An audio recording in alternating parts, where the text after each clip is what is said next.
Hello, welcome back my channel. আমি ইপসিতা। আমি তোমাদের সাথে একটা খুব সুন্দর ব্লগ শেয়ার করছি। আমাদের গন্তব্য হচ্ছে শান্তিনিকেতন, বোলপুর। তো এই যে দেখতে পাচ্ছ হাওড়া স্টেশনে আমরা পৌঁছে গেছিলাম। তারপর ট্রেনে উঠে পড়েছিলাম। ট্রেনের দুধারে যে সবুজ দৃশ্য দেখা যায়, এটা আমার খুব ভালো লাগে। তো ট্রেনে করে যাওয়াই হয় এই কারণেই, যাতে ট্রেনের দুধারে ওই সবুজের সৌন্দর্যটা দেখতে পাওয়া যায়। তো আমরা মোটামুটি 2 ঘন্টার মধ্যে পৌঁছে গেছিলাম আমাদের হাওড়া থেকে আমাদের গন্তব্য স্টেশন বোলপুর। প্রথমেই ট্যুরিস্ট স্পটটা আমাদের ছিল বোধি বৃক্ষ। এখানে বুদ্ধদেবের একটা খুব সুন্দর মূর্তি ছিল এবং মূর্তিটির নিচে বুদ্ধদেবের অষ্টমার্গের কথা লেখা ছিল। চারপাশে গ্রাম্য পরিবেশ, তার মধ্যে বুদ্ধদেবের এই সুন্দর মূর্তিটা খুব সুন্দর লেগেছিল এবং খুব অ্যাস্থেটিক লেগেছিল, এবং ওই বুদ্ধ মূর্তিটা পুরো জায়গার সৌন্দর্য বাড়িয়ে তুলেছিল।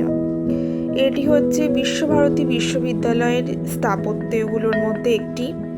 এখানে রবীন্দ্রনাথ ঠাকুর, আমরা প্রত্যেকেই জানি, তার স্বপ্নের বিশ্ববিদ্যালয় স্থাপন করেছিলেন। এটি হলো বিভিন্ন ভাস্কর্য যেটা নন্দলাল বসু এবং আরও অন্যান্য চিত্রকর তারা বানিয়েছিলেন। এগুলি হচ্ছে হোস্টেল। এই হোস্টেলে যারা একমাত্র স্কলারশিপ পায় তারাই একমাত্র এই বিশ্ববিদ্যালয়ের ছাত্রাবাসে পড়াশোনা করে, আর যারা পায় না তারা মোটামুটি ওই বাইরে কোথাও হোটেল বা কোনো বাড়ি ভাড়া নিয়ে থাকে। এই যে দেখতে পাচ্ছ একটা হাতি, এটাও হচ্ছে ওই একটা স্থাপত্যগুলোর মধ্যেই পড়ে। খুব সুন্দর, চারিদিকে ফাঁকা শান্ত শিষ্ট পরিবেশ, তোমরা ঘুরে এসো, খুব ভালো লাগবে। এটি হচ্ছে নবনীতা দেবসেনের বাড়ি, দক্ষিণ হাওয়া। নবনীতা দেবসেন হচ্ছে অমর্ত্য সেনের স্ত্রী এবং এটি হলেন তারই বাড়ি। তো তার বাড়িটিও রক্ষণাবেক্ষণের জন্য রাখা হয় এবং এখানে বিভিন্ন ছাত্রাবাসের জন্য ব্যবহার করা হয় বাড়িগুলি, যাতে বিভিন্ন স্কলারশিপ পাওয়া ছাত্রছাত্রীরা থাকে। এরপরে আমরা রাস্তা দিয়ে যাচ্ছিলাম একটি দোকানের দিকে। পাশেই পড়েছিল বিদ্যা ভবন।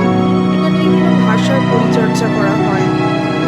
তো একটা গ্রাম্য পরিবেশ, কলকাতার শহরের এত ঘিঞ্জি জায়গা থেকে দুদিনের জন্য একটু কোথাও যদি ঘুরে আসা যায়, তো আমার মতে কাছাকাছি বেস্ট অপশন হবে বোলপুর শান্তিনিকেতন, মানে যারা একটু ঘিঞ্জি ভালোবাসে।